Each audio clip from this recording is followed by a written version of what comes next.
So I know that I've stated before that I am a polyamorous person, which basically means that I date a lot of people.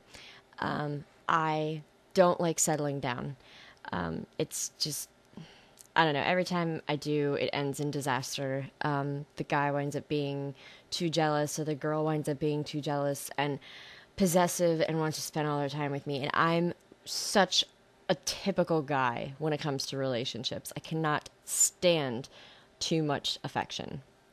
But that's not what this video is about. This video is going to be my definition of the five steps that people have for relationships. Now, step number one, fuck buddy. Basically, their role is you feel in the mood, they feel in the mood, you guys call each other, get together, have a great night. Don't have to worry about calling them for days, weeks, months, whatever. No strings attached, purely sex. Now, there have been instances in which fuck buddies can be people that you care about, maybe even ex-boyfriends or girlfriends, that are okay with just being sex. Okay, so that's step number one. Step number two would be boy toy / girl toy. This is similar to fuck buddy, but not as many perks. It's more along the lines of just somebody to be affectionate with. Somebody that you may get together on a fairly regular basis, not as sporadic as the fuck buddy. Just to be with somebody, just to, whether it leads to sex or not. But they also know they're expendable. Step number three, dating. Now, dating, that gets a little different. You get to know the person, you spend a, nice amount of time with the person, and it's not a relationship. You're still dating other people, still interested in other people, but you show this person not only your sexual side, but also your emotional side, your romantic side. Step number four, monogamy. That's the M word that I don't like.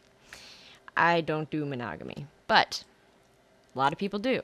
Monogamy, obviously, is an exclusive relationship with one other person.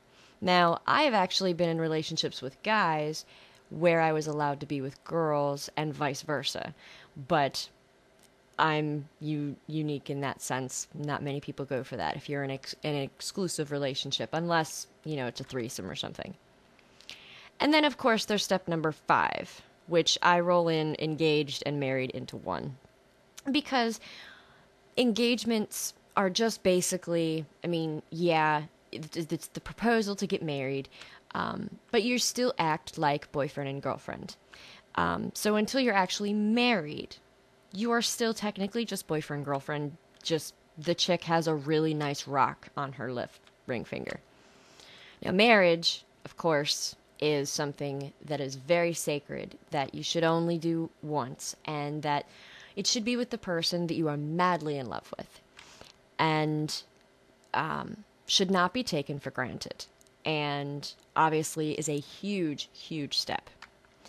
So those are the five categories in which a relationship can be had with the opposite or same sex.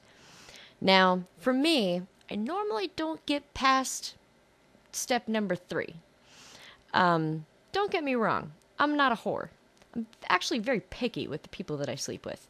But I do date around. I date a lot of people.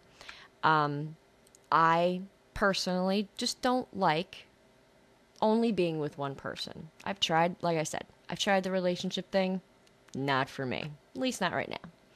So I thought that I would just post this video and, give the five steps that I see in a relationship that can be had.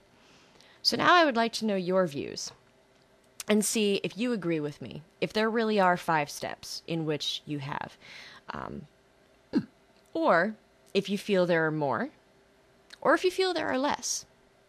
because everybody views sexual relationships differently. So I would like to know from all views, monogamists, polygamists, polyamorists, people that aren't really sure what they want, that kind of thing. I'd like to know what you guys think. If you guys would count all five, if you guys have more or less, like I said, I want to know your views. So let me know what your steps are.